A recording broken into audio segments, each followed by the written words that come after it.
e me salvar. Nasce em mim,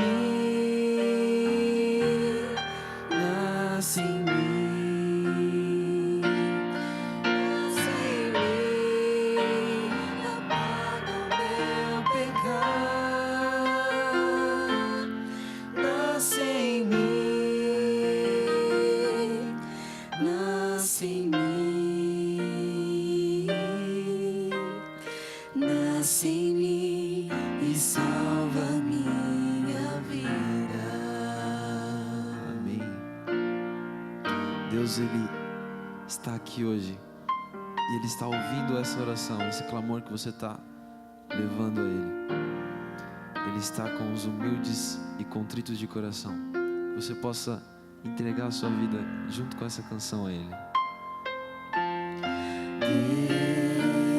Deus ouve a minha oração, nasce em mim e me salva. Mais uma vez. Deus ouve a minha oração, nasce em mim e me salva. Nasce em mim, nasce em mim, nasce em mim, apaga o meu pecado. Nasce em mim, nasce em mim, nasce em mim e salva minha vida. Vamos cantar mais uma vez, só o vocal agora, só vocês. Nasce em mim.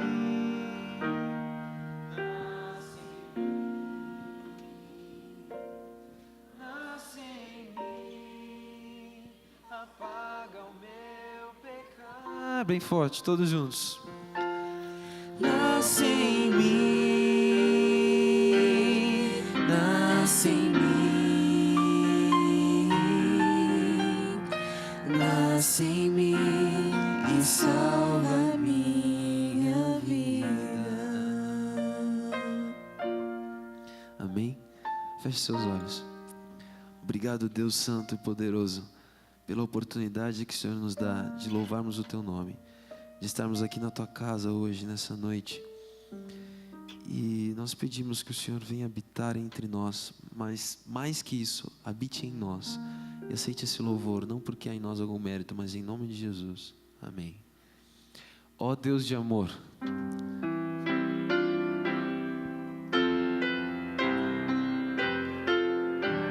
o hino de número 1 do nosso cenário.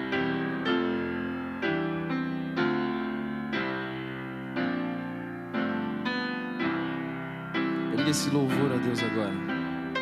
Esqueça tudo que você tem na cabeça da semana, do trabalho. Pense só em Deus, em louvar o seu nome agora.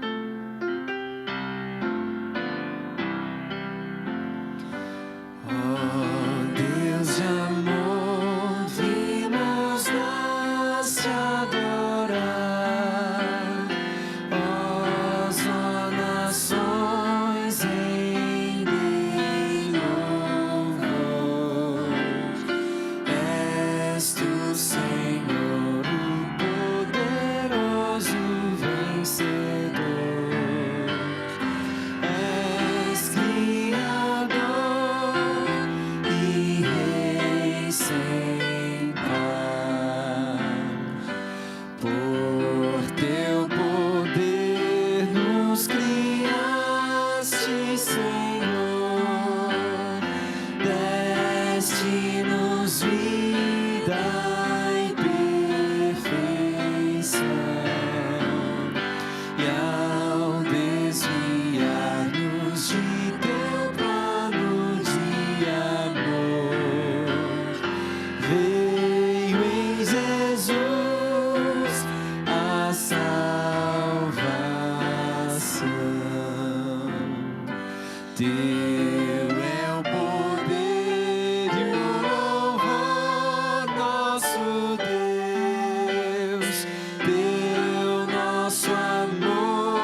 rocha firme, a verdade ficará. Deus eterno, Senhor, amém. Amém?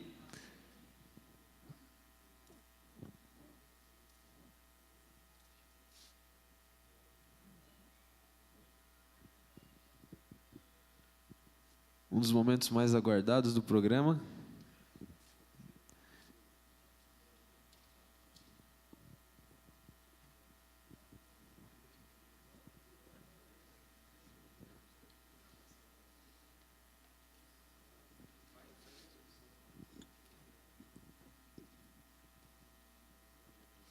Uma boa noite a todos. Primeiramente, queremos agradecer a Deus pela oportunidade que Ele está nos concedendo de estarmos aqui na sua casa de oração.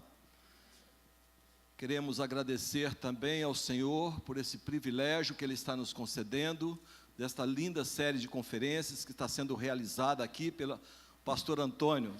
Tive a oportunidade de participar e assistir ali no Capão Redondo, foi uma bênção muito grande, está sendo também aqui uma bênção muito grande para todos nós. E neste momento nós vamos ter o nosso sorteio. E gostaria até de sortear aqui um DVD. Tive a oportunidade de pregar 39 noites aqui no Capão Redondo, uma semana de oração e também uma série de conferências. Fizemos os DVDs. Temos um curso também de tabagismo, alcoolismo e drogas. E nós vamos sortear agora este curso aqui. Tem 12 hinos muito bonitos. E vamos ver quem vai ser o felizardo.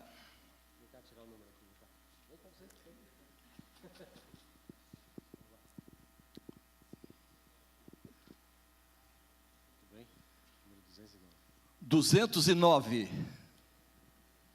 Alguém tem um 209? Ok. Vamos, pega outro. Agora nós vamos sortear esse DVD aqui, DVD Uma Semana de Oração. Também participou conosco Cânticos Vocal, ali no Capão Redondo. E muitos hinos maravilhosos. 201. Parabéns. Deus abençoe. 201. 206, 201, 206.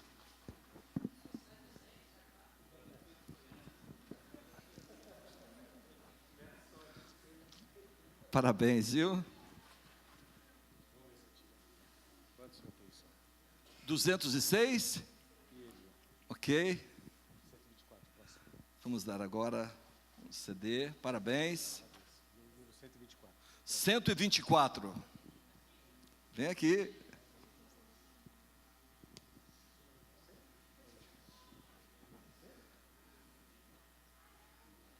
Tem dois, 124, você também? Vem também. Deixa eu ver.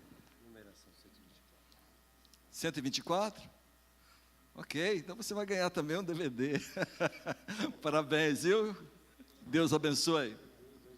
Aqui, pronto. Ah, tem mais o suco? Vai agora, pastor? O último. E os seus vai agora? Não, amanhã. Tá bom. Pode tirar. Isso aí mesmo.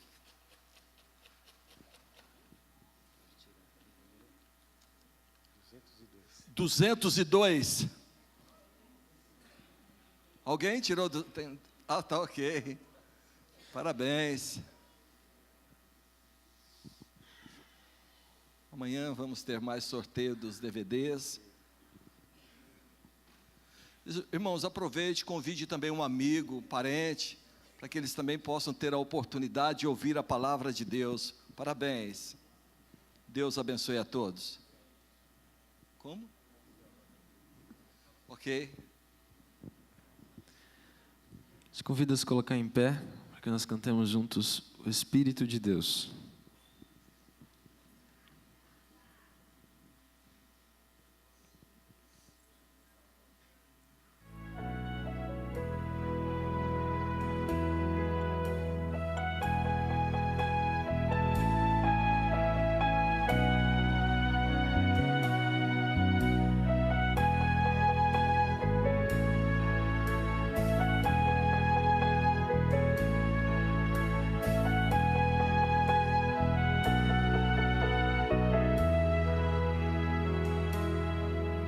O Espírito de Deus está neste lugar.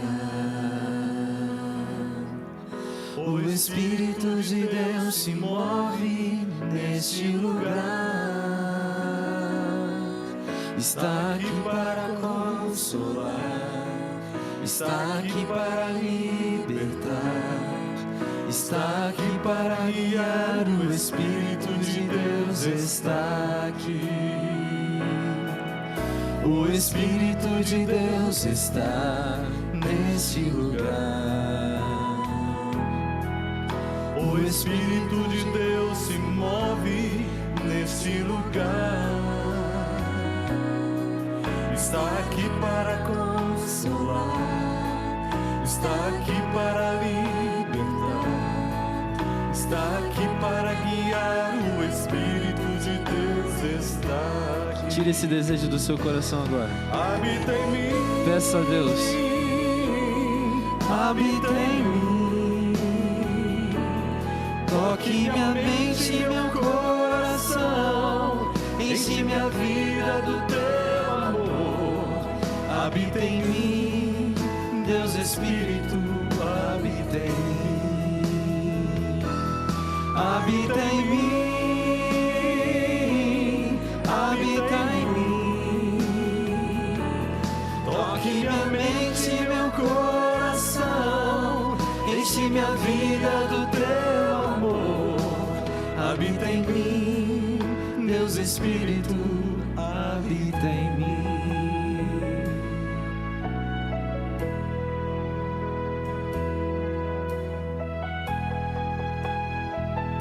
Vamos começar só com as mulheres agora. Vocês estão com vantagem aqui na frente, então canta bem forte.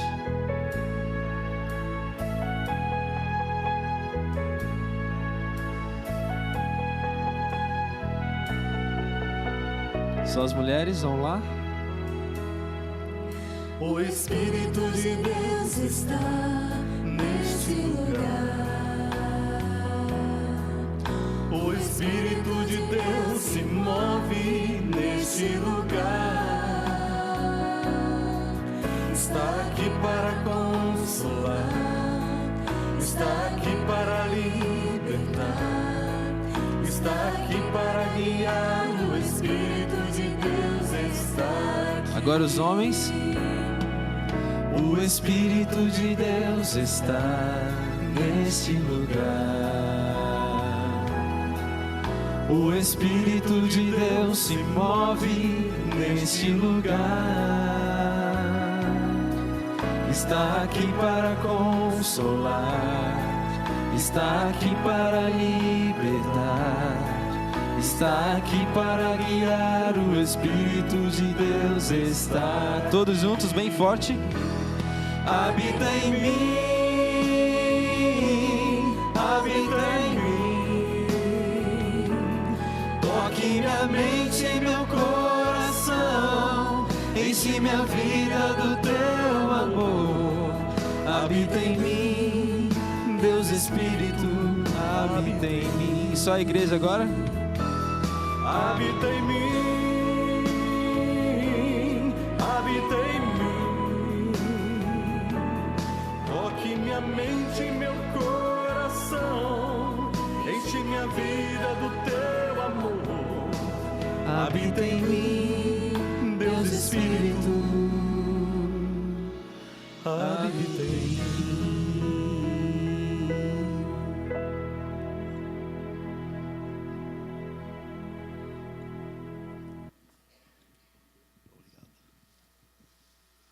Irmãos queridos, 45ª noite do Pentecostes.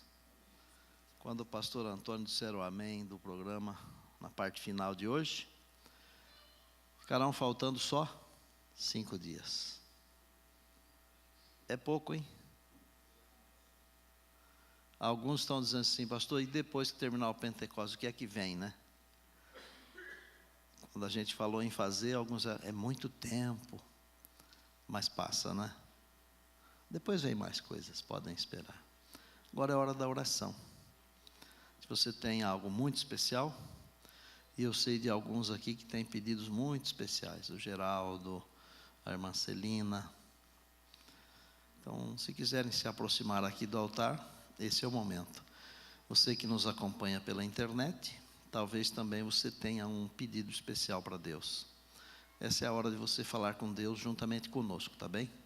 Mesmo estando distante daqui, você está conosco, e para Deus não existe distância, né? O distante para Deus não existe, Ele está aí com você, eu sei disso. Os que puderem e quiserem, ajoelhem-se comigo, por favor.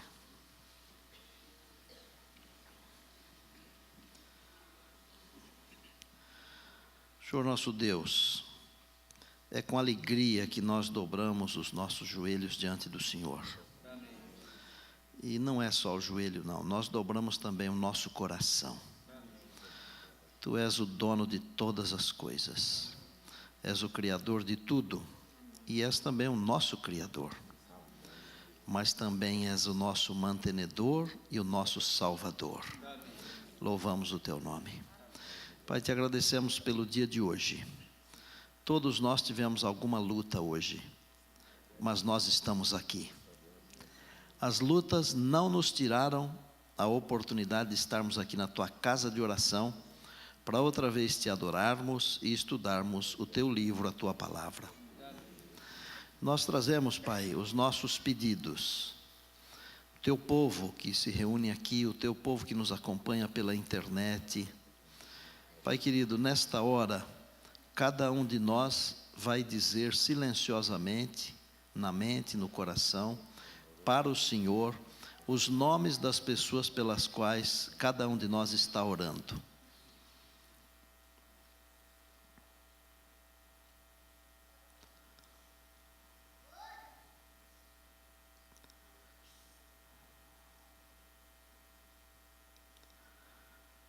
Obrigado, meu Deus, porque para o Senhor, esse número enorme não é nada, é pouquinho.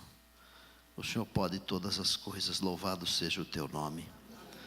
Apresentamos a Ti estes nomes que os nossos amados falaram com o Senhor, que todos eles estejam agora nas Tuas mãos, no Teu colo, que o Senhor atenda a cada um de acordo com a multidão das Tuas misericórdias.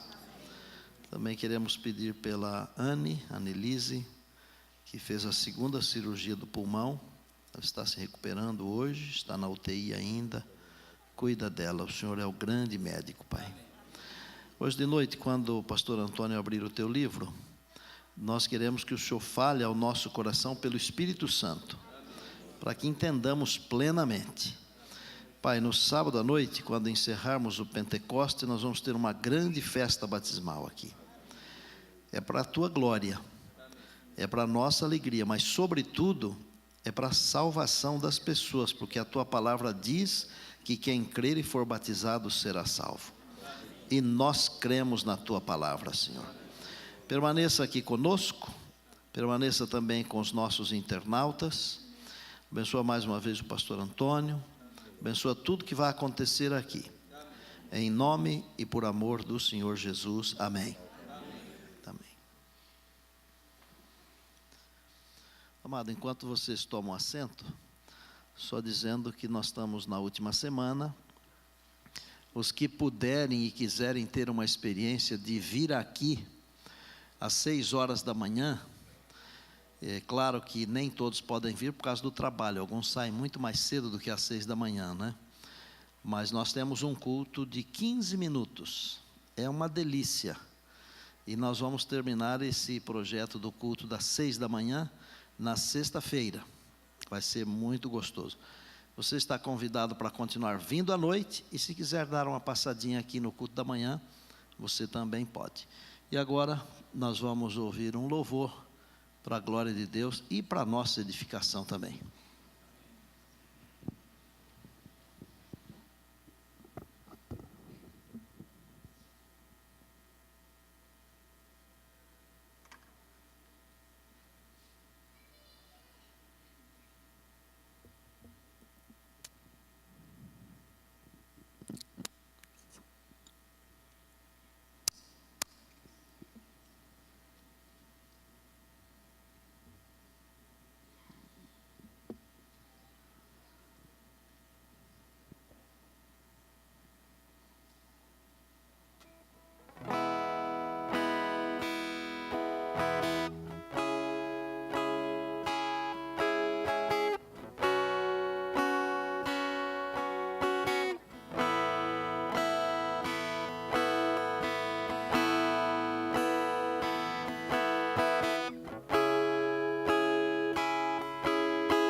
necessitam de um amor perfeito, perdão e compaixão. Todos necessitam de graça e esperança, de um Deus que salva.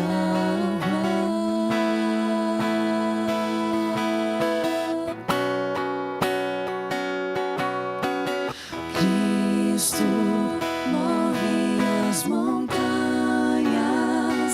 e tem poder para salvar, tem poder para salvar, para sempre, autor da salvação. Jesus a morte venceu, sobre a morte venceu.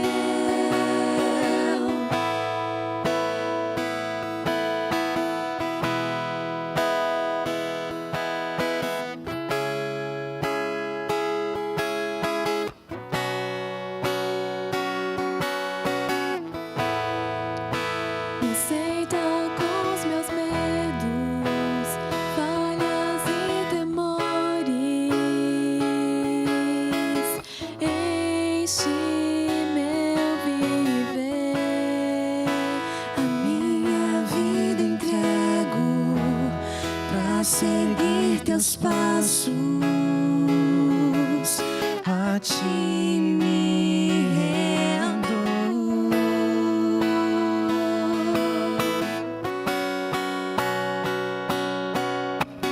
Cristo move as montanhas e tem poder para salvar, tem poder para salvar, para sempre, autor da salvação. Jesus a morte venceu, sobre a morte venceu. Nosso mundo vem brilhar a luz, cantamos para a glória do Senhor Jesus Cristo. Nosso mundo vem brilhar a luz, cantamos para a glória do Senhor Jesus Cristo. Nosso mundo vem brilhar a luz, cantamos para a glória do Senhor Jesus. Cristo move as montanhas e tem poder para salvar, tem poder para salvar, para sempre, autor da salvação. Jesus a morte venceu, sobre a morte venceu.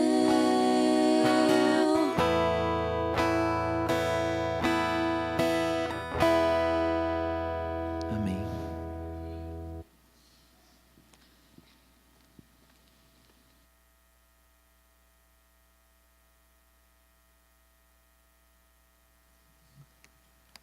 Queremos agradecer por esse hino bonito. Louvado seja Deus. Cordial boa noite a todos. Parabéns a você que veio nesta noite. Com certeza, meus irmãos, aqui chegamos pelo poder do Espírito Santo. E louvado seja Deus, porque nos trouxe aqui nesta noite. Deus há de recompensar a sua fé. Você verá que valeu a pena ter vindo aqui, porque vamos estudar a palavra de Deus. E você sabe, quando a gente estuda a palavra, o Espírito Santo fala ao nosso coração. E o Espírito Santo fala além do que o que a gente aborda. E Deus vai moldando o nosso coração, nosso caráter. Deus vai edificando a nossa fé e firmando nossos passos no caminho dEle. E o que Deus quer, tudo que Deus quer para nós é a nossa salvação. E louvado seja Ele, né? Deus não deixa ninguém baixar a sepultura sem lhe dar a oportunidade de salvação. O Espírito Santo trabalha com todo ser racional na face da terra, com Bíblia ou sem Bíblia. Então Deus trabalha o tempo todo para salvar. Então, graças a Deus que o Espírito Santo está trabalhando conosco, nós estamos aqui na casa de Deus. E Ele falará poderosamente ao nosso coração, nos ajudando na caminhada cristã e no preparo para o reino dos céus. Queremos cumprimentar de modo especial nossos internautas, que Deus abençoe ricamente a você, que nos assiste aí. Eu tenho certeza que Deus tem trabalhado também no seu coração e nesta noite não será diferente. Agora eu queria lembrar que sábado agora, a pastora Tina já falou, sábado agora, vamos ter nosso grande batismo. Vai ser às 7h30 da noite, nesse mesmo horário. Uma festa aqui maravilhosa. E parabéns a você que já tomou a decisão pelo batismo. E se a sua ficha não foi preparada ainda, não foi preenchida, então nos procure para que possamos preparar a sua ficha de batismo. Quem sabe tirar as dúvidas ou ajudar em algum entendimento, para que você possa ser batizado, sepultando a velha vida de pecados nas águas e ressuscitando para uma nova vida. Deus tem chamado o seu povo das trevas para a luz. Deus quer preparar um povo para o reino da eterna felicidade. Então, não endureça o seu coração mediante o toque e o trabalho do Espírito Santo. Ontem estudamos aqui um tema muito importante, avançado, porque já estamos nas profecias. E claro, a gente veio numa crescente, né? Vocês estão preparados para receber chumbo grosso, né? Vamos dizer assim. Ou seja, temas um pouco mais avançados. E hoje não será diferente. Hoje estudaremos sobre a primeira besta de Apocalipse 13 e a mulher prostituta do capítulo 17. Então vamos abrir a palavra de Deus? Mas eu esqueci de avisar a classe das crianças, né? Então, as crianças de 7 anos para baixo, temos uma escolinha especial para elas. Então, as crianças podem acompanhar a professora para a escolinha. Enquanto isso, você abre a palavra de Deus em Apocalipse, no capítulo 13. Apocalipse 13. Apocalipse, capítulo 13. Agora, antes de ler, vou recapitular um pouquinho da parte final de ontem, para facilitar o entendimento de hoje. Deixa eu perguntar, tem alguém hoje que não veio ontem? Quem não veio ontem? Levanta a mão. Misericórdia, quanta gente. Vocês já perderam a metade da vida, hein? Olha, aqui se faltar uma noite, perde a metade da vida. O tema que passa, realmente, passa. E você ficou para trás, hein? Olha, faça planos para você não perder, hein? Amanhã vai ser sobre a segunda besta de Apocalipse 13. Amanhã. E depois de amanhã vai ser vamos falar sobre o ecumenismo, sobre a imagem da besta, o selo de Deus, o selo da besta e o 666. Então nós vamos aí numa crescente. Depois vamos falar sobre o dom de línguas, parte 1 e parte 2, detalhadamente, profundamente, em 2 noites, para estudarmos tudo que a Bíblia fala sobre o assunto. E depois vamos falar sobre o dom de profecia, verdadeiros e falsos profetas, e como identificar o dom de profecia na igreja remanescente. Então, só para você saber aí os temas que temos pela frente. Mas ontem, nós estudamos aqui sobre os 4 animais de Daniel capítulo 7 e o surgimento da ponta pequena, do chifre pequeno, e também verificamos o estabelecimento do juízo, para depois então acontecer a volta de Jesus. Então esses temas que estamos vendo aqui estão nos sintonizando a respeito do maior acontecimento da história da humanidade, que é a volta de Jesus para buscar os seus fiéis. E hoje vai ficar mais claro ainda, e amanhã mais claro ainda, e assim durante toda a semana. Então ontem nós vimos que surgiu Roma cristã no meio da Europa ocidental. Ou seja, o Império Romano caiu no ano 476 depois de Cristo, e depois que caiu o Império Romano, não surgiu mais um império para dominar o mundo, como Deus tinha dito que não aconteceria, não haveria mais um império para dominar o mundo. Então surgiu 10 países que formou a Europa Ocidental. E então no meio da Europa Ocidental surgiu Roma cristã, que derrubou 3 países, os vândalos, os érulos e os ostrogodos.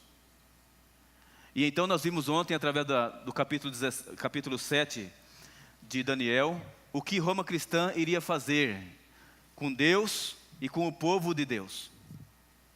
Isso vimos detalhadamente. E nós vimos que Roma cristã iria perseguir, torturar e matar os fiéis guardadores dos mandamentos de Deus e que tinha fé em Jesus. E a perseguição foi ferrenha por 1260 anos. Veja, foi muito tempo, 1260 anos de perseguição, tortura e morte. Ninguém tinha liberdade religiosa. Foi uma coisa horrível, é um período terrível na história da humanidade. Que quando você entende esse período, você começa a entender o porquê de muitas misérias hoje no mundo material, no mundo espiritual também. Mas isso vimos ontem e vou recapitular aqui um pouquinho. Então, quando foi no ano 503, você pode olhar para o gráfico, no ano 503, aconteceu um sínodo chamado Sínodo Palmares. E nesse sínodo, o Papa foi eleito juiz sobre toda a terra, podendo julgar e não podendo ser julgado por ninguém. Quando foi então, 5 anos mais tarde, no ano 508, ele recebeu um exército, o sistema papal recebeu um exército para punir toda e qualquer pessoa que fosse considerada herege. E quando foi então no ano 538, portanto 30 anos mais tarde, o sistema papal recebeu supremacia para mandar, desmandar, torturar e matar quem não concordasse com suas doutrinas, se valendo dos tribunais civis. É como se hoje, por exemplo, nós tivéssemos poder político e religioso e falasse assim, todo mundo vai guardar o sábado, quem não guardar o sábado vai ser julgado pelo tribunal aí da justiça comum. Foi algo assim. Então recebeu poder político e religioso para mandar, desmandar, torturar e matar quem não concordasse com suas doutrinas. Então a supremacia foi dada no ano 538. E a partir daí, meus amigos, foi uma coisa terrível na história da humanidade. Veja, a perseguição foi até 1798, portanto 1260 anos de perseguição, tortura e morte. As Bíblias foram recolhidas e queimadas em praça pública. Ninguém tinha liberdade religiosa, ninguém podia ler Bíblia. Aí, então, foram estabelecidas as piores doutrinas, aliás, foram confirmadas, né? As piores doutrinas que tem hoje em nome do cristianismo, que não tem na Bíblia, mas está como se tivesse, como se fosse do mundo cristão. Então aí foi colocado o quê? Veja, batismo de bebezinho, tem na Bíblia? Tem? Não pode batizar um bebezinho segundo a Bíblia. O bebê tem que ser dedicado ou apresentado a Deus. Só pode batizar uma pessoa que tenha capacidade de entender e aceitar o plano da salvação. Mas veja que é uma doutrina do sistema papal. Veja, também foi colocado o voto do celibato, que o líder religioso não pode se casar. Tem na Bíblia isso? Não tem na Bíblia. Pelo contrário, a Bíblia fala que o líder religioso tem que ser casado, bem casado, marido de uma só mulher, e que tenha seus filhos criados na admoestação e disciplina do Senhor. Veja, também foi estabelecido o domingo como dia de guarda. Claro, isso aí primeiramente foi estabelecido no paganismo, nós já estudamos isso aqui, né, no 4º século depois de Cristo. Mas quem transferiu do paganismo para o cristianismo foi o sistema papal. E então o domingo como dia de guarda é uma doutrina também que foi colocada e todo mundo simplesmente tinha que obedecer. Foi colocado também a canonização de pessoas, tornando pessoas santas e intercessoras. Ou seja, o nosso intercessor, nosso advogado, segundo a Bíblia, é Jesus Cristo. Não é a Virgem Maria, não é a Santa Luzia, não é o Santo Antônio, não é o Santo Expedito. Mas o que foi que aconteceu? O sistema papal começou a criar santos e colocá-los como intercessores. A Bíblia não autoriza isso. Então os fiéis começaram agora a ser ensinados assim, se tem problema no casamento, você recorra, dirija sua reza a Santo Antônio, que Santo Antônio é o santo protetor do casamento. Ora, se eu posso recorrer a Santo Antônio, então para que Jesus Cristo como meu advogado? Não preciso dele. Se você está com problema na garganta, então você agora vai rezar para São Brás, porque São Brás é o santo protetor da garganta. Você sabe que quando eu era criança na roça, eu não entendia, mas quando a gente engasgava, minha mãe batia nas costas e gritava, São Brás, pá! E gritava, São Brás, e pá! E depois, mais tarde, foi que eu fui entender essa coisa, que ela estava clamando, pedindo socorro para São Brás, que é o santo protetor da garganta. Então veja, porque foi ensinado assim, e eu fui ensinado assim também. Então se a pessoa tem uma causa perdida, então diz que é para recorrer a quem? A Santo Expedito. E se a pessoa tem problema nos olhos, recorre a quem? Santa Luzia. Então, veja que o sistema papal foi criando um sistema de santos intercessores. E não vai muito longe, recentemente canonizaram o João Paulo II e o João 23. Então vão canonizando. Mas isso está na Bíblia? Não. A Bíblia fala que nós devemos dirigir nossa oração a Deus o Pai e pedir em nome de Jesus né, que venceu Satanás e morreu em nosso lugar. Então veja que essas doutrinas, que são pilares, que foram colocadas com mão de ferro, não têm apoio bíblico. E tudo que as pessoas conheciam sobre Deus e sobre Bíblia, sobre o cristianismo, era isso aí, durante esse período. Ninguém tinha Bíblia. Veja, também foi colocado culto aos mortos, rezar pelo morto, missa do sétimo. Tem isso na Bíblia? Não. A Bíblia fala que uma pessoa quando morre, ela não está viva em lugar nenhum mais, ela morreu mesmo. E a Bíblia não diz que devemos orar ou rezar por um morto, e sim pelos vivos, porque quando a pessoa morre, ou ela morreu salva, ou morreu perdida, e não tem mais o que fazer, né? Fica aguardando a ressurreição, aí sim, na ressurreição, aí vai receber a recompensa, o que morreu salvo e o que morreu perdido. Bom, veja, também foi colocada, tem também a doutrina do purgatório. Tem na Bíblia isso? Não. Então, você vai percebendo que as piores doutrinas que tem em nome do cristianismo foram colocadas, firmadas e confirmadas com mão de ferro. Indulgências, a compra do perdão, que nessa época aí, olha, foi forte. A pessoa podia pagar pelos pecados que cometeu e estava perdoado. E se quisesse pecar mais tantos anos aí, podia pagar também e pecar que já estava perdoado também, né? Então, essa é a venda de indulgências. Já explicamos ontem, né? Estou passando aqui um pouquinho mais rápido. Veja, mas também foi ensinado penitências para alcançar graça. Subir escadarias de joelho, né? Carregar cruz nas costas, enfim, fazer penitência para alcançar graça. Isso é bíblico? Não. Nós não precisamos fazer nenhum sacrifício para alcançar graça. Por quê? Porque Jesus Cristo fez o que tinha que fazer. O que nós precisamos é aceitá-lo como Salvador e dedicar nossa vida a Deus. Mas ninguém precisa carregar cruz nas costas e ir daqui a Aparecida do Norte a pé. Ninguém precisa mais deixar, enfim, penitências. Porque você sabe que foi estabelecido também os confessionários. A pessoa confessar seus pecados para o sacerdote. Aí, terminando de confessar, ele mandava rezar tantos Pai Nosso, tantas Ave Marias e tantos Salve Rainhas, e seus pecados estão perdoados. Isso é penitência para alcançar graça. Então, esse sistema todo, veja, foi colocado aí e era obrigatório. E ninguém conhecia outra coisa. Você vê que 1260 anos é muito tempo. Morreu uma geração, nasceu outra geração, morreu essa geração, nasceu outra geração, e todo mundo que nascia, já nascia sem a luz da verdade, sem a luz da palavra. Então veja que nesse período aí, aconteceu um analfabetismo bíblico muito grande. Mas quando foi em 1517, Deus levantou Martinho Lutero.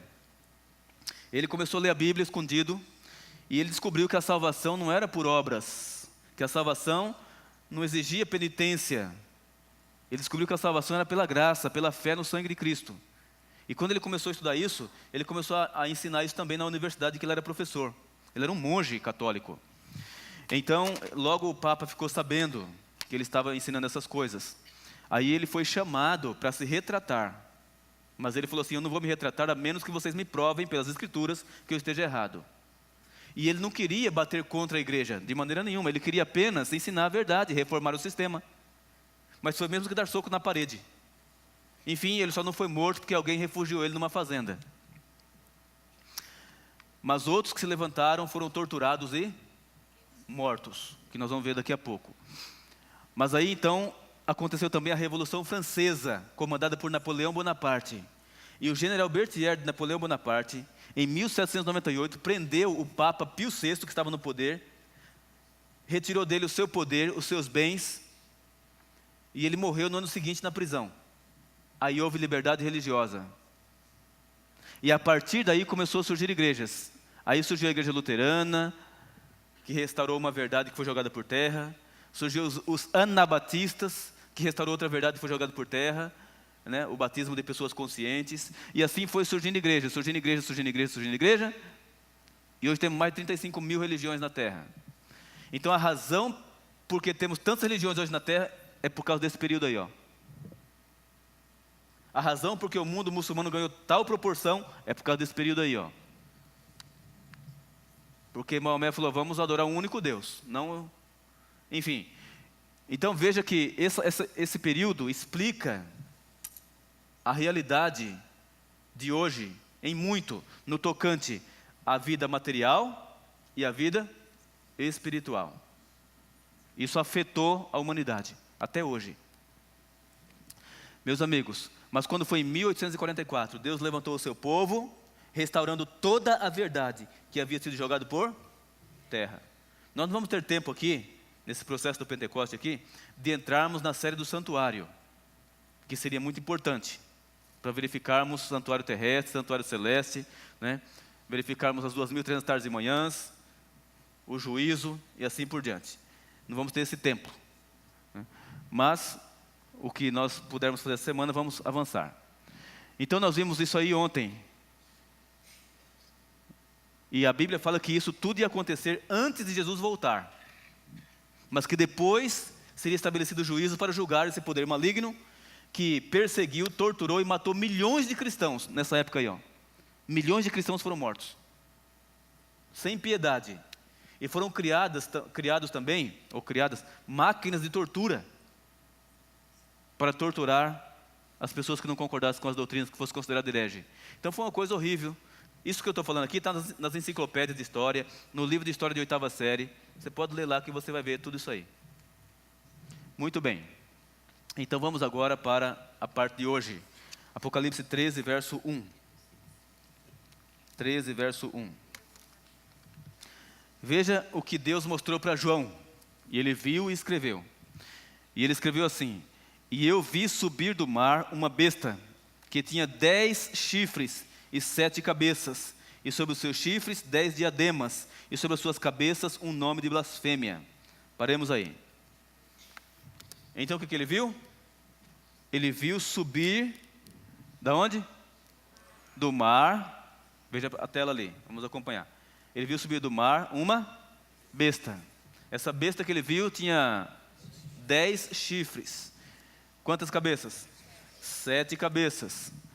E sobre as cabeças, aliás, sobre os chifres, 10 diademas. E sobre as cabeças, nomes de blasfêmia. Você sabe que eu fiz uma conferência aqui no Valo Velho, o ano retrasado, acho que foi o ano retrasado, 3 anos atrás aí. E uma mulher que estava frequentando a igreja ali, que não era batizada ainda na igreja adventista, ela falou assim: pastor, lá onde eu frequentava, o pastor ele não investigava a Bíblia assim como vocês fazem na igreja adventista. Ele fazia assim, ó, ele fechava a Bíblia e abria assim, e batia o dedo, e aí ele falava que aquela palavra era a palavra que o Senhor estava revelando naquela hora para a igreja. E então ele fez assim e caiu em Apocalipse 13. Aí ela falou assim que ele leu, aí falou assim: irmãos, Deus está nos revelando nesta noite que é pecado ir à praia, porque a besta vai sair do mar. Essa irmã evangélica que me contou ali no Valo Velho. Mas aqui, irmãos, não tem nada a ver com isso. Nada a ver com isso. A profecia bíblica, cerca de 95% da profecia bíblica não se entende como se lê, mas ninguém precisa inventar nada, porque a Bíblia responde ela mesma. A Bíblia interpreta-se a si mesma. Isso nós já estudamos, né? Entramos nas profecias sábado, né? Então já estudamos aqui algumas coisas. E então, irmãos, qual é o sentido de tudo isso aí que João viu? Ele disse que viu subir do mar uma besta. Essa besta tinha 10 chifres, 7 cabeças, 10 diademas, nomes de blasfêmia. Então vamos ver o sentido. Em Gênesis fala, irmãos, que mar é um ajuntamento de águas. Deus ajuntou as águas e chamou de mar, de mares. Agora, na profecia bíblica, o mar significa o quê? Quem veio ontem, né? Nós lemos. Vamos reler agora. Abra aí em Apocalipse 17, verso 15. Apocalipse 17, 15. Está escrito assim, Apocalipse 17, 15. Então o anjo me disse: as águas que viste onde se assenta a prostituta são povos, multidões, nações e línguas. Então entendemos agora o sentido do mar, dessas águas, né? Então essas águas que ele viu são o quê? Povos, multidões e nações. Povos, multidões e nações. Agora, é interessante notar que nesse verso 15 fala assim, ó. Então o anjo me disse, as águas que viste onde se assenta a prostituta são povos, multidões e nações e línguas. Agora, por que fala prostituta? Porque na profecia também aparece, irmãos, a palavra mulher, por algumas vezes. Mulher virgem e mulher prostituta. Então vamos acrescentar ali. Mulher prostituta e mulher virgem. E já vamos ver o sentido também disso aí. Mas então João viu subir de povos, multidões e nações uma besta. Agora, o que é uma besta? Besta é um animal forte. Besta é um animal forte. Tem até um carro, né, que colocaram aí o nome de besta. Já está meio em extinção, né, a gente quase não vê mais. Mas tinha um carro aí besta, então para dizer que o carro é forte. Então veja só, besta é um animal forte. Mas na profecia bíblica, o animal representa o quê? Vamos agora para Daniel capítulo 7. Daniel capítulo 7, nós lemos ontem, né? Daniel capítulo 7, versículo 17. Daniel 7, 17. Olha o que está escrito aí. Estes grandes animais, que são 4, são o quê? 4 reis que se levantarão da terra. Então, o primeiro sentido de animal é rei. Agora veja o versículo 23. 7 e 23 de Daniel.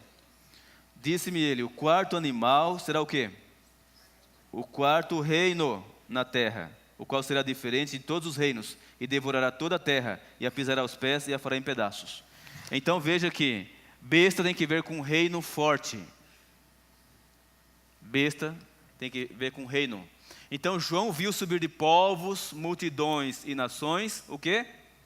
Um reino. Ele viu subir do mar, de povos, multidões, nações, uma besta, um reino.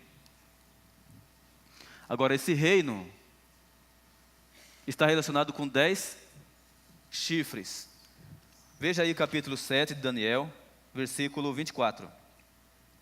7 e 24. Quanto aos 10 chifres, daquele mesmo reino se levantarão o quê? 10 reis. Depois deles se levantará outro, o qual será diferente dos primeiros e abaterá 3 reis. Então nós estudamos isso aqui ontem. Então esses 10 chifres correspondem ao surgimento da Europa Ocidental, dos 10 países que surgiram quando caiu o Império Romano. E é mencionado aí em Apocalipse 13. Então veja que esses 10 países que formaram a Europa Ocidental. Agora, qual o sentido das 7 cabeças? Vamos deixar por último. Mas o que significam esses 10 diademas? Diademas é símbolo de vitória, coroa. Ou seja, cada país, cada líder tinha o seu símbolo de vitória, a sua coroa real. Agora, e nomes de blasfêmia? Diz que a besta tinha nomes de blasfêmia. Vamos ver o que é blasfêmia. Abre aí em João capítulo 10, Evangelho de João, capítulo 10. João capítulo 10, verso 33. João 10, 33. Está escrito assim, ó. Evangelho de João, capítulo 10, verso 33. Responderam os judeus: não te apedrejamos por nenhum milagre, mas pela blasfêmia, porque tu, mero homem, te fazes Deus a ti mesmo. Então, blasfêmia é o homem se colocar no lugar de Deus. É pegar para si as prerrogativas divinas. Esse é o sentido de blasfêmia. Então, o homem no lugar de Deus. Isso é blasfêmia. Bom, estamos aí quase com o quadro completo.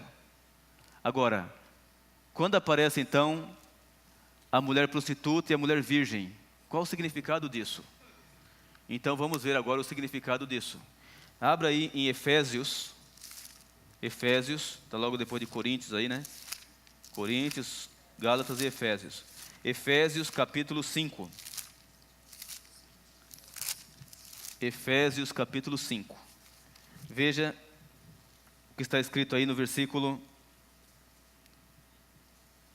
22 e 23. Efésios 5, 22 e 23. Diz assim, ó: vós mulheres, submetei-vos a vossos maridos como ao Senhor. Verso 23, pois o marido é o cabeça da mulher, como também Cristo é o cabeça da igreja, sendo ele próprio o salvador do corpo. Verso 24, de sorte que assim como a igreja está sujeita a Cristo, assim também as mulheres o estejam em tudo a seus maridos. Vós, maridos, amai as vossas mulheres, como também Cristo amou a igreja, e a si mesmo se entregou por ela. Então veja que vem fazendo um paralelo entre o marido e a mulher, e entre Cristo e a igreja. De modo que, na profecia bíblica, mulher representa a igreja. Então na profecia aparece mulher prostituta e mulher virgem. Veja agora a segunda carta de Paulo aos Coríntios, capítulo 11, verso 2. Volta um pouquinho aí, pouca coisa para trás aí. Segunda aos Coríntios 11, verso 2. 11, 2.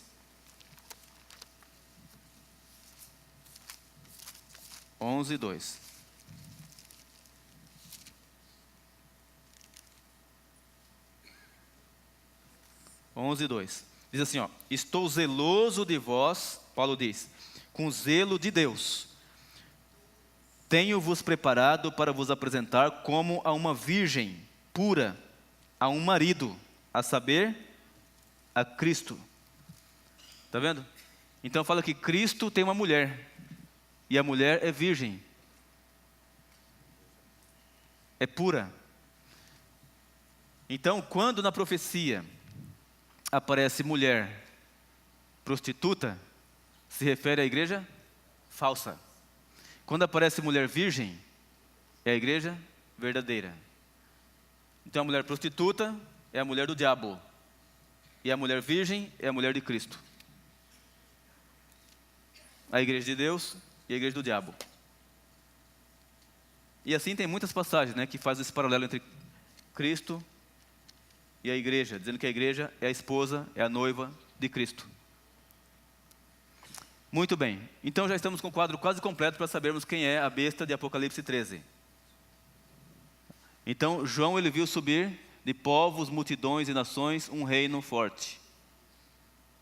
Esse reino está relacionado com a Europa Ocidental, veja, e também diz que tinha nomes de blasfêmia, o homem se colocando no lugar de Deus. Mas também menciona uma mulher prostituta, uma igreja falsa. Então agora, para sabermos, para entendermos todo o quadro, só falta as 7 cabeças. Então vamos agora para Apocalipse 17, versículo 9. 17, 9. Aqui em Apocalipse 17, 9, esclarece o que falta. Está escrito assim, ó: aqui é necessário a mente que tem sabedoria. As 7 cabeças são o quê? 7 montes sobre os quais a mulher está assentada. Então, as 7 cabeças são 7 montanhas, são 7 montes sobre os quais a mulher está assentada.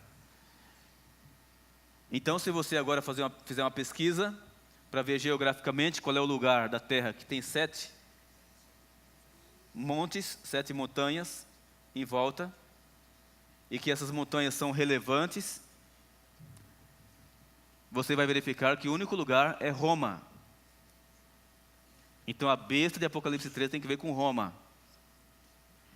Veja, Roma é chamado a cidade dos 7 montes, ou a cidade das 7 colinas.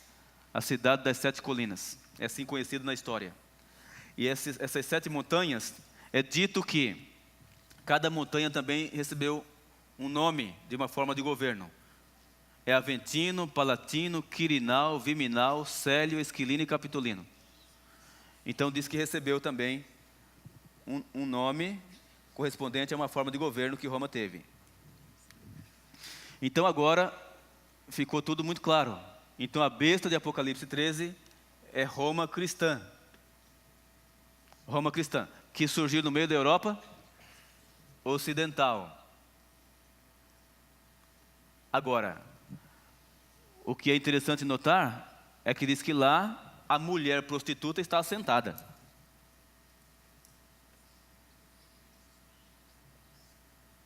A mulher prostituta está assentada, lá em Roma.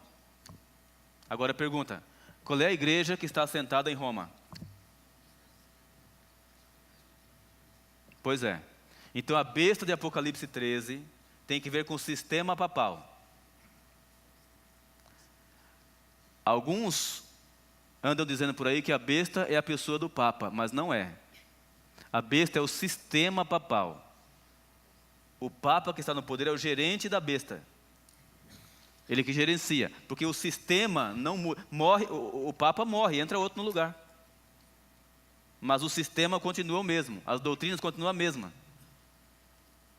Então o sistema papal é que constitui a besta de Apocalipse 13. E diz que lá a mulher prostituta está sentada. A mulher falsa, a igreja falsa. É forte, não é? É forte isso aqui. Agora é bom esclarecer o seguinte, que quando a Bíblia nos revela essas coisas, não está falando dos fiéis não, viu? Não está falando dos fiéis, em hipótese alguma, porque os fiéis estão de boa fé, em qualquer lugar, e colocam em prática aquilo que aprende. Se tem algum problema maior, está na liderança que estabelece as doutrinas, as diretrizes. Por exemplo, eu como pastor aqui, se eu ensinar vocês errado, vocês vão aprender errado. E eu vou ter que me ver diante de Deus. Estão entendendo? Mas veja o que a profecia revela. Então o diabo, irmãos, tem trabalhado de muitas maneiras para ganhar o coração do povo. E tem muitas pessoas bêbadas espiritualmente. Fazendo, irmãos, coisas dentro de doutrinas erradas, pensando que estão servindo a Deus. Eu fiz muito isso. Eu já contei aqui um pouco para vocês. Porque eu fiquei muito tempo lá e era sincero e fazia o que aprendi. Minha mãe, meu pai, meus irmãos, todo mundo. E hoje eu não me canso de agradecer a Deus porque Ele me colocou em contato com a Bíblia. Eu me lembro que uma mulher adventista, na empresa que eu trabalhava, ela começou a abrir a Bíblia e mostrar algumas coisas para mim. Eu fiquei intrigado. Falei, não é possível que eu estou errado. E comecei a investigar, e não é que eu estava errado mesmo? Pois é. Eu me lembro que eu fui conversar com o padre 3 vezes, demoradamente, sobre vários assuntos. Porque aquilo estava mexendo comigo, eu estava estudando a Bíblia. Meus amigos, quando Deus revela essas coisas para nós, é porque Ele quer o nosso bem. É porque Ele nos ama. Ele quer que a gente sirva a Ele cada vez melhor. Sabe, eu fui visitar uma senhora uma vez, e ela falou assim, não, eu não quero estudar a Bíblia porque eu não quero virar crente. Desse jeito. Eu falei assim, mas a senhora estudando a Bíblia não vai virar crente. A senhora já é crente. Ela falou, não, eu sou católica. Eu falei, a senhora é crente. Não, eu sou católica. Eu falei, mas a senhora crê em Deus? Ela falou, creio. Eu falei, então a senhora é crente. Porque crente é todo mundo que crê. A senhora é crente. E se a senhora estudar a Bíblia, a senhora não vai virar crente. A senhora vai servir a Deus cada vez melhor. É isso que acontece quando a pessoa estuda a Bíblia, irmãos. Ele melhora. Ele melhora. Eu sempre digo que não existe ateu. Não existe ateu. No fundo, a pessoa crê em alguma coisa. Nem que seja nele mesmo. E essa coisa que ele está crendo, o coração dele está em busca de Deus. E por não conhecer o Deus da Bíblia, ele serve o quê? Aquilo que ele conhece. Então, ao estudar a Bíblia, a gente melhora, a gente cresce no serviço ao Senhor.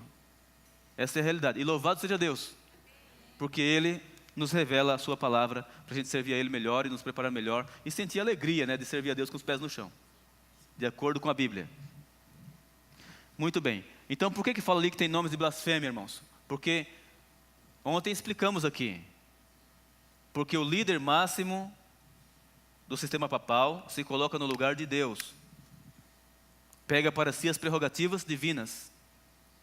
Quando ele é chamado de pontífice, isso aí, irmãos, é um título que deve ser dado somente a Cristo. Porque Cristo é que é a ponte entre o céu e a terra, entre a terra e o céu, porque Ele é Deus, plenamente Deus e plenamente homem. Então, como Deus, Ele trouxe Deus a nós, e como homem nos eleva a Deus. Então, Ele é o pontífice máximo, Jesus Cristo. Mas você vê que esse título é dado a quem? Ao líder máximo do sistema papal. Veja, quem pode perdoar pecados se não só Deus? Nossa confissão deve ser dirigida a quem? A Deus o Pai. Mas o sistema papal ensina os fiéis a confessar seus pecados para o sacerdote. Aliás, é um dos 7 sacramentos.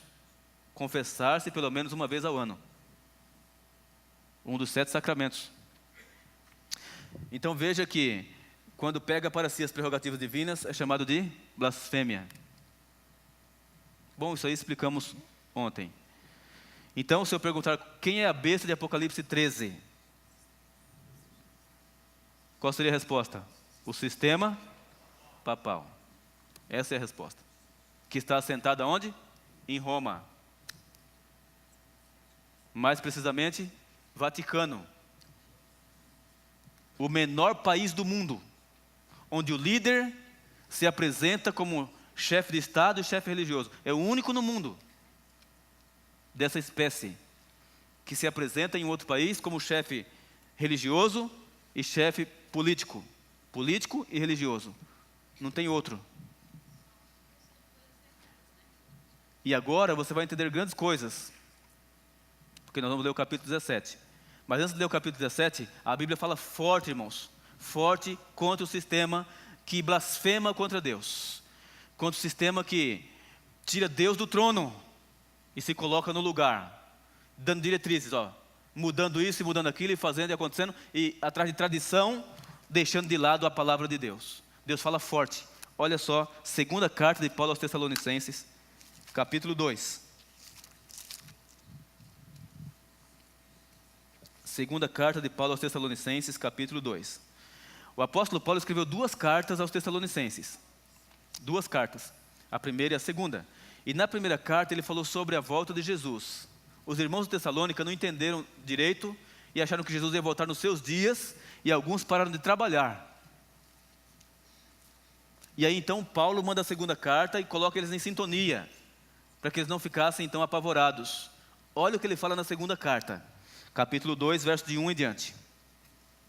Diz assim, segunda carta de Paulo aos Tessalonicenses, capítulo 2. Ora, irmãos, quanto à vinda de nosso Senhor Jesus Cristo e a nossa reunião com Ele, rogamo-vos que não vos demovais facilmente do vosso modo de pensar, nem vos perturbeis, quer por espírito, quer por palavra, quer por epístola, como se procedesse de nós, como se o dia de Cristo já tivesse chegado. Então, ele está mandando a carta, falando, irmãos, quanto à vida de Jesus Cristo, vocês fiquem firmes aí, Não vai ser levado para lá e para cá com qualquer vento, né? Não fiquem perturbados. Aí ele fala no verso 3, olha o 3.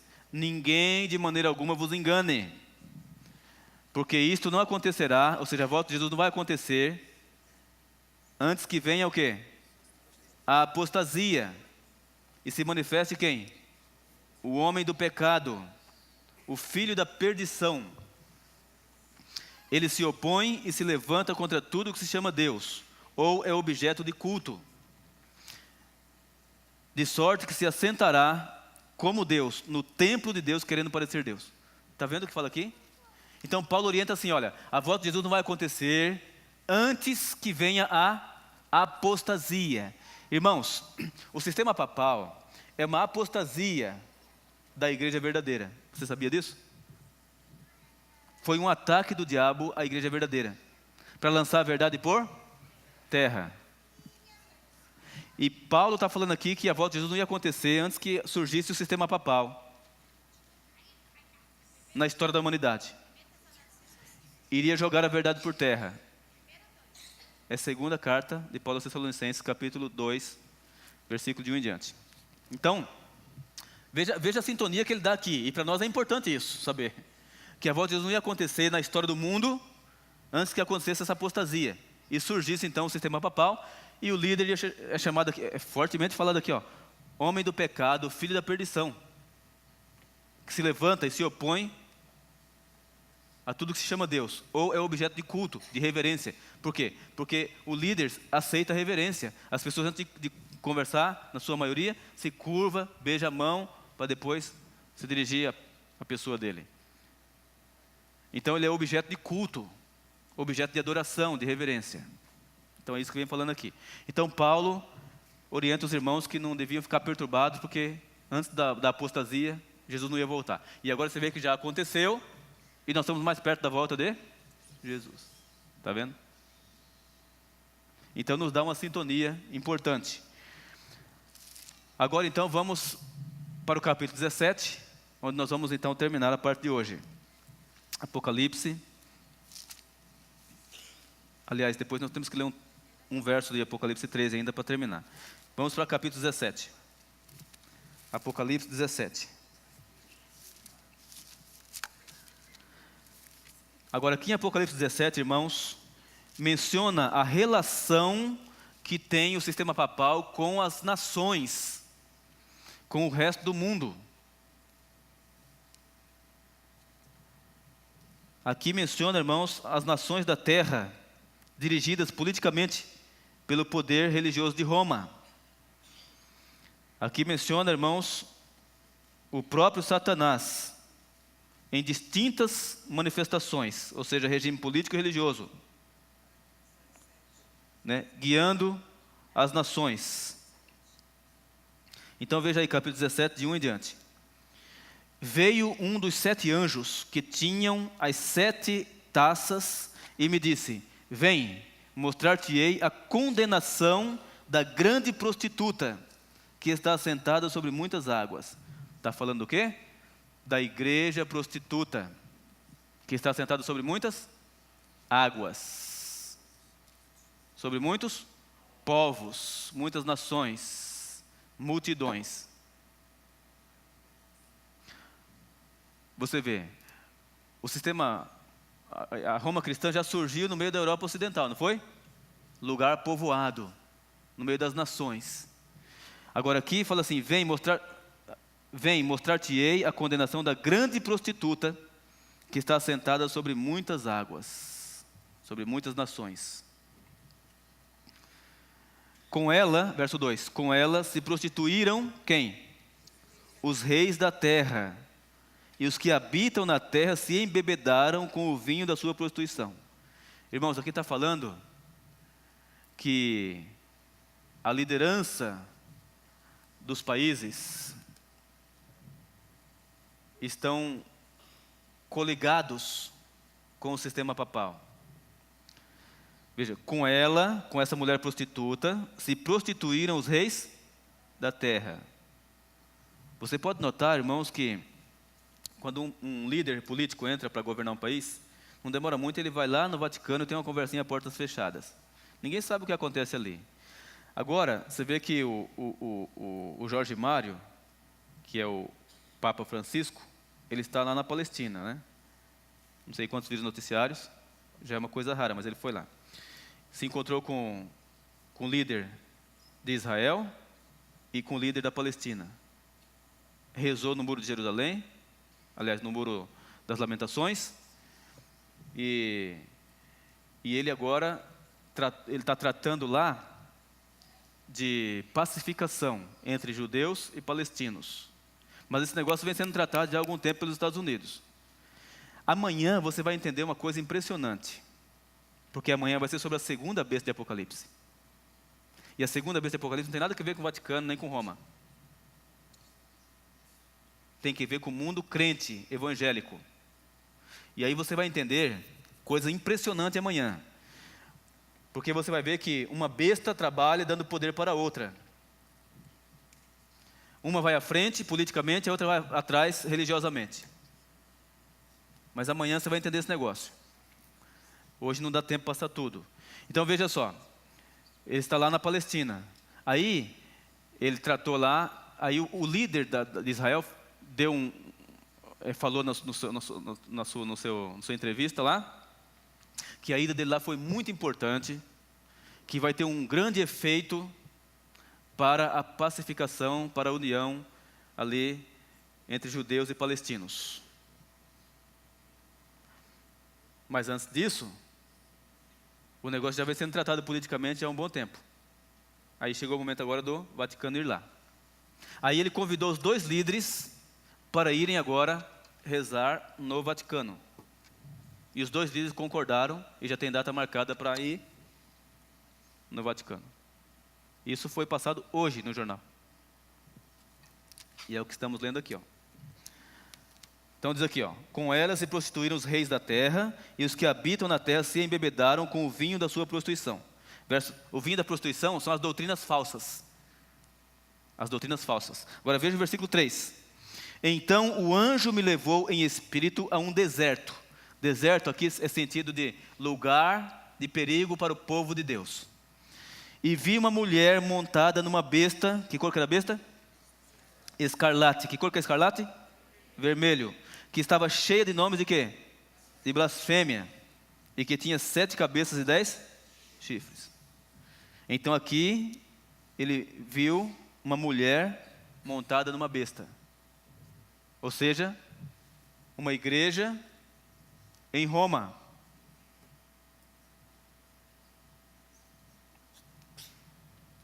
Em situação de perigo para o povo de Deus. E a besta era a cor de escarlate, vermelho. É a cor predileta, né? Ali do Vaticano. E estava cheia de nome de blasfêmia. Já falamos, blasfêmia é o homem se colocar no lugar de Deus. E é isso que acontece com a liderança maior do Vaticano. Versículo 4. A mulher estava vestida de púrpura. Púrpura é uma cor avermelhada, né? Pendendo para o roxo.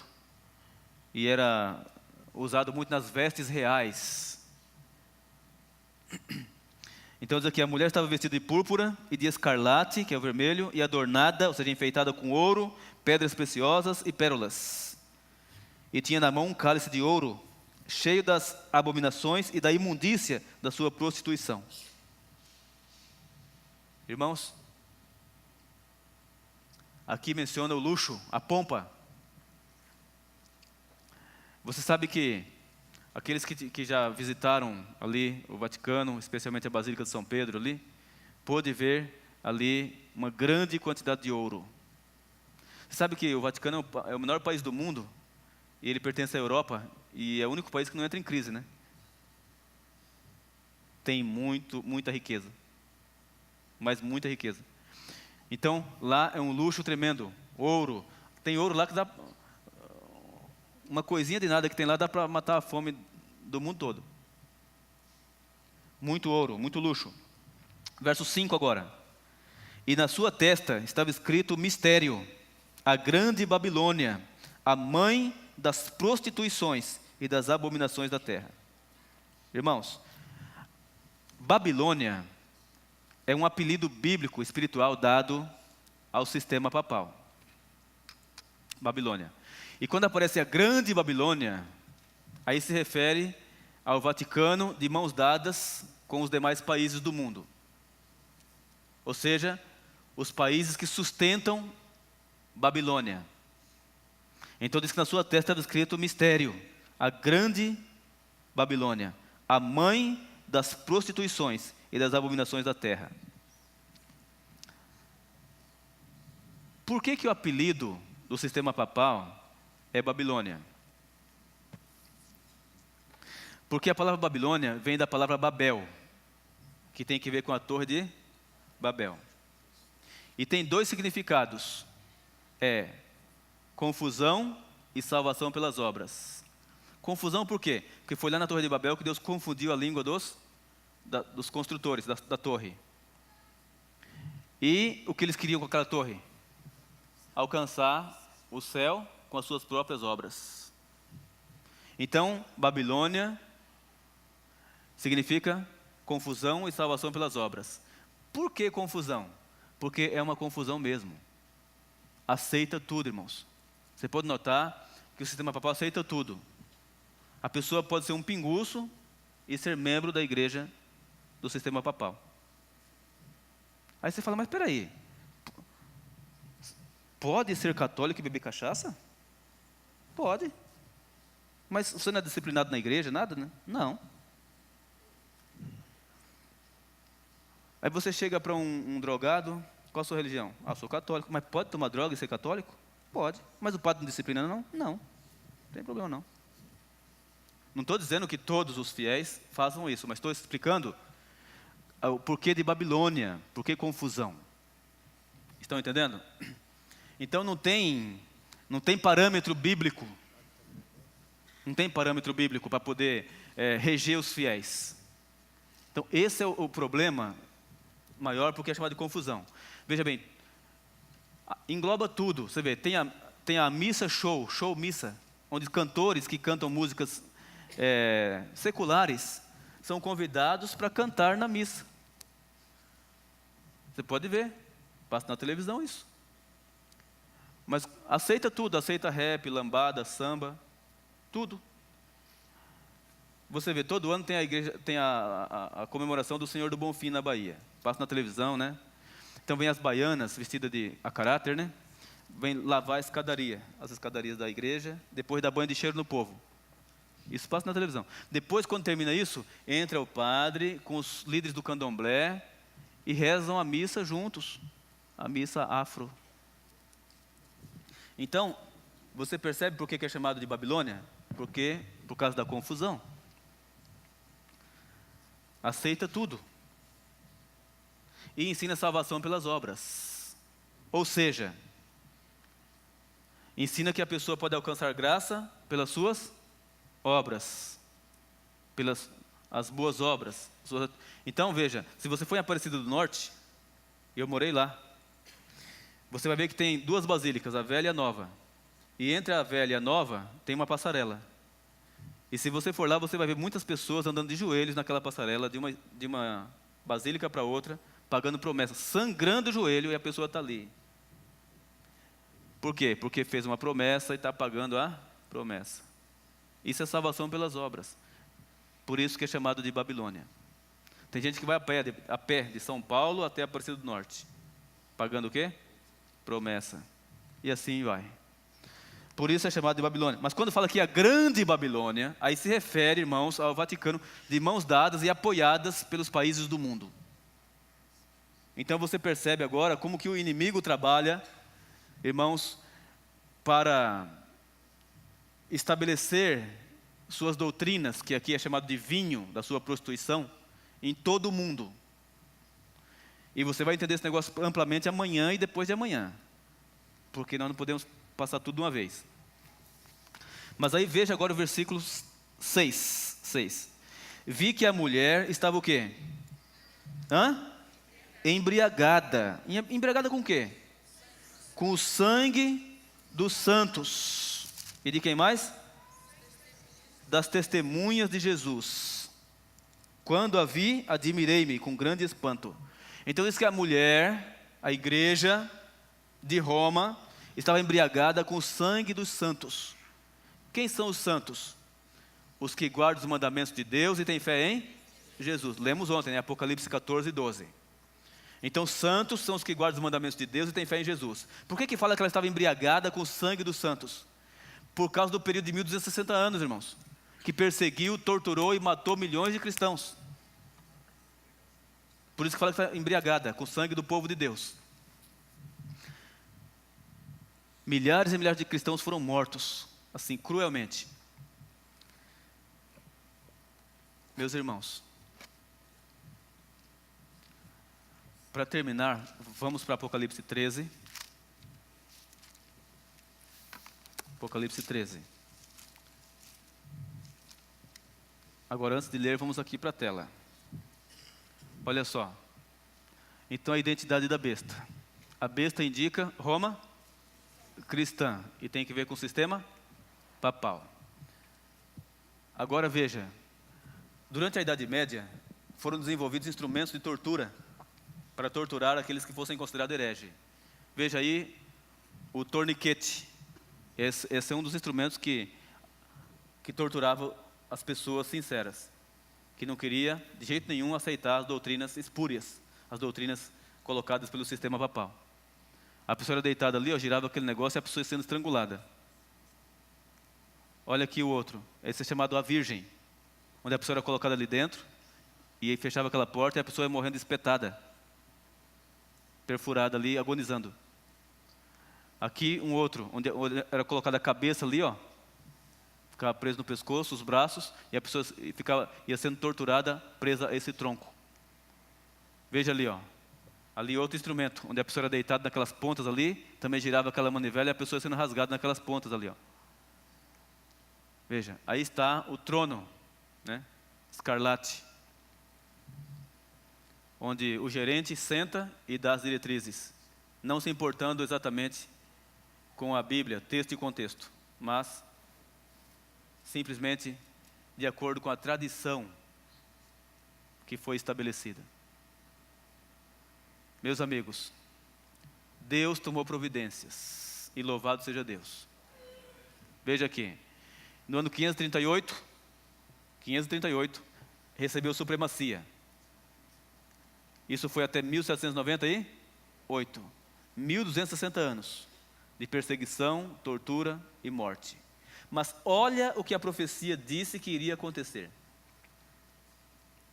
Apocalipse 13, versículo 2. Aliás, verso 3. Então vi uma de suas cabeças como golpeada de quê? De morte, mas a sua chaga mortal foi curada. Toda a terra se maravilhou seguindo a besta. Agora veja, olha para lá. Diz que uma de suas cabeças foi golpeada de morte. Esse golpe de morte, irmãos, foi dado em 1798. Veja, primeiro Deus foi operando, né? Se levantou, na verdade, algumas pessoas fortes de expressão. Por exemplo, John Hus se levantou contra o sistema. Foi morto, queimado vivo. Wycliffe se levantou contra o sistema. Foi morto também. E, em 1517, Martinho Lutero, que só não foi morto porque alguém ajudou ele. Mas, com a Revolução Francesa, foi dada a ferida de morte. Deus tomou providência, irmãos. Deus foi tomando providência, levantando homens corajosos para poder falar em favor da verdade. E aí, quando foi então 1798, através da Revolução Francesa, o general Berthier de Napoleão Bonaparte prendeu o Papa Pio VI, que morreu no ano seguinte na prisão, e aí então houve liberdade religiosa. Então a profecia fala aqui que uma de suas cabeças seria golpeada de morte, e foi. Mas o mesmo texto diz assim: a sua chaga mortal foi curada. E eu pergunto, já foi curada? Não, não foi ainda. Alguns andaram pregando por aí que em 1929, quando o general Berthier, aliás, o Benito Mussolini e o Gasparri devolveu ao sistema papal 44 hectares de terra formando o Vaticano, andaram pregando que foi curado ali, mas não foi curado. Ali está em processo de cura. O surgimento do Vaticano faz parte do processo de cura. Por quê? Porque a ferida mortal foi quando foi tirado o poder perseguidor, torturador. Eu pergunto, o sistema papal tem isso hoje? Eles podem hoje torturar e matar quem não concorda com suas doutrinas? Não. Então foi dada a ferida de morte e não foi curada ainda. Então, a profecia está dizendo que vai ser curada. Isso é que está dizendo. Vamos ler de novo?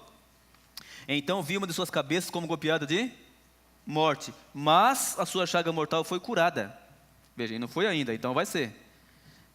Toda a terra se maravilhou seguindo a besta. Verso 4. E adoraram o dragão que deu à besta a sua autoridade. E adoraram a besta, dizendo: quem é semelhante à besta? E quem poderá batalhar contra ela? Então você vê que vai ser curada a ferida. Vai voltar a perseguição. Agora, como é que vai voltar isso? Amanhã nós vamos saber. Amanhã. A seguir cena dos próximos capítulos. Amanhã. Meus amigos, como é que vai voltar esse negócio? É amanhã e depois de amanhã, que nós vamos entender isso aí detalhadamente. Mas vai voltar, e hoje já estão sendo lançadas as bases, as alianças estão sendo feitas com os líderes políticos das nações, e amanhã nós vamos explicar melhor isso, para voltar então a ter poder novamente o sistema. Mas vai voltar a perseguição, você pode saber disso. Agora, como é que vai ser tudo isso? Amanhã nós vamos saber. E depois de amanhã também. Meus irmãos, eu volto a dizer, ao estudarmos essas coisas, Deus está respondendo o clamor do seu e do meu coração. Deus quer que você sirva a Ele cada vez melhor. Deus quer que você siga Jesus Cristo e não a um homem. Deus quer que você siga a doutrina bíblica e não doutrinas de homens, de pastor, de padre, de pai de santo. Deus quer que você seja um cristão autêntico. É isso aí. E isso que estamos estudando é o que Deus está revelando que aconteceria antes da volta de Cristo. Então isso significa que nós estamos cada dia que passa mais perto da volta de Jesus. Porque essas coisas já aconteceram, estão acontecendo e irão acontecer aí dentro do processo que a profecia revela. Então Deus está nos chamando para um preparo maior e melhor para a volta de Jesus. Por isso que Ele esclarece essas coisas, para que nós possamos ser fiéis à palavra. Então você não está sendo convidado para seguir um homem. Irmãos, se tem uma igreja na terra que respeita a Bíblia Sagrada, chama-se Adventista do Sétimo Dia. Eu diria que a maioria das igrejas, irmão, não respeita a Bíblia. A autoridade não é a Bíblia, é o pastor. É o pastor. A Bíblia fala assim, é sábado. O pastor fala, irmãos, não. É o domingo porque Jesus está no domingo. Pronto, é o que basta. As pessoas deixam a Bíblia de lado e crêem no pastor. A autoridade é o pastor, não é a Bíblia. Mas aqui a autoridade não é o pastor. Aqui a autoridade é a Bíblia. Se o pastor não falar conforme a Bíblia, ele está fora. E você está sendo chamado para uma igreja que respeita a Bíblia. Irmãos, eu não me canso de agradecer a Deus por Deus ter aberto meu entendimento. Porque hoje eu tenho uma alegria de servir a Deus, porque estou servindo conforme está escrito. É uma alegria. Ninguém precisa ficar com um chicote atrás de você, ó. Pode isso, não pode aquilo. Por quê? Porque eu recebi estudo bíblico e sei o que Deus quer. Então você está sendo chamado para isso, viu? Para seguir a palavra, somente a palavra e nada mais que a palavra. E fazer parte de uma comunidade que respeita a palavra. O batismo vai ser sábado. E eu vou fazer uma pergunta aqui. Quantos aqui já estão decididos pelo batismo? Tem aqui alguém que já está certo o batismo? Olha aí, parabéns. Ali também, lá atrás, ali. Levanta a mão, não tenha vergonha não, mas duas ali, olha. Então temos aqui hoje várias pessoas que já estão decididas pelo batismo. Louvado seja Deus. Parabéns, viu? Deus quer sinceridade. Tem gente que fala assim, não, eu tenho que sentir no meu coração. Não tem que sentir nada. Se você esperar sentir, você vai morrer perdido. Porque enganoso é o coração do homem. Sabia? Aqui não é nada pela emoção, é pela razão. Agora, depois que você entende e aceita pela razão, aí vem a emoção, a alegria. É assim que funcionam as coisas de Deus. E Deus está te chamando. E se tem alguém aqui que não tinha tomado a decisão pelo batismo, pode tomar hoje. Hoje. Nós vamos orar por isso. Mas sábado é o dia de sepultar a velha vida. Tem muitos outros que já tomaram decisão pelo batismo que não estão aqui hoje, mas estão estudando a Bíblia em casa também, estão frequentando aqui. E nós vamos agora orar. Mas eu pergunto, ao estudar esse assunto, você sente o chamado de Deus para um preparo maior para a volta de Jesus? Sente? Você está percebendo Deus te chamando para seguir a palavra? E você gostaria de dizer para Deus, sim, Senhor, eu aceito o teu chamado? Eu quero me preparar para a volta de Cristo? Eu quero seguir a tua palavra? Deus está chamando, irmãos. E Ele fala através da verdade, através do Espírito Santo.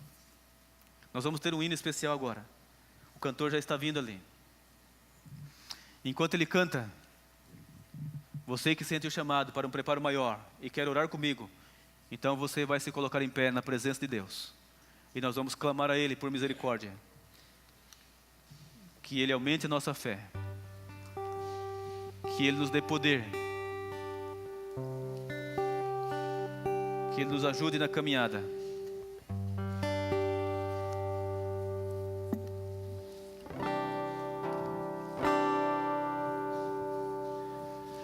Ele é a luz que me tirou da escuridão. Amém, né? Ele que me conduz no meio da multidão. Amém. Ele é o mais puro amor que me fez renascer.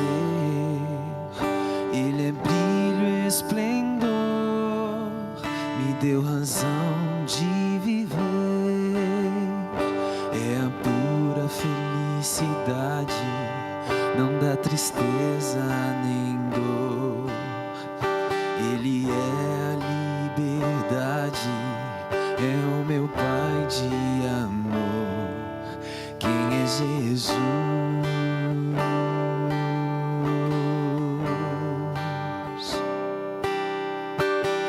Ele é o Criador, é a paz, a esperança, digno de honra e louvor.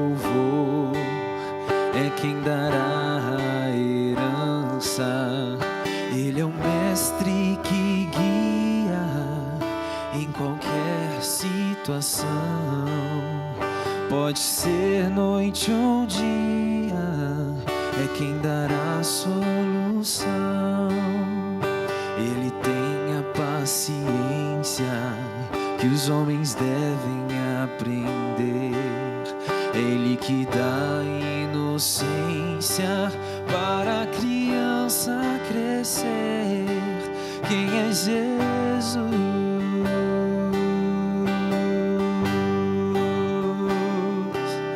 Quem é Jesus?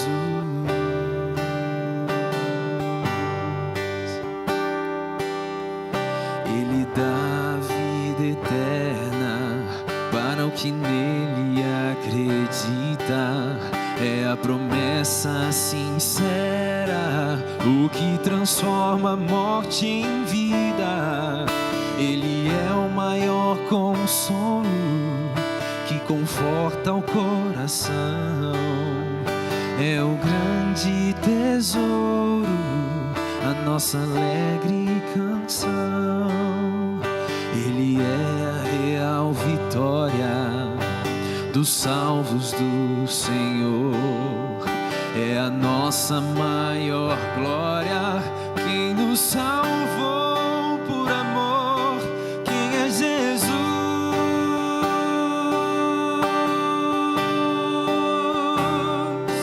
Quem é Jesus?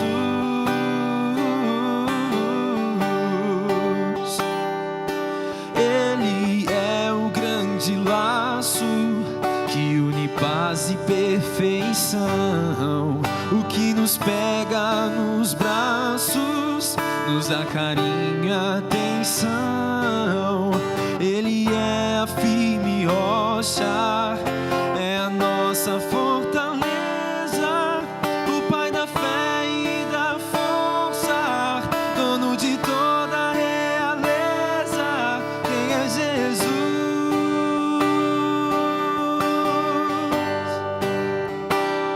Quem é Jesus?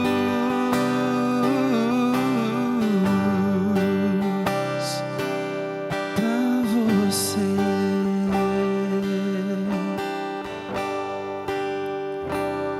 pra você.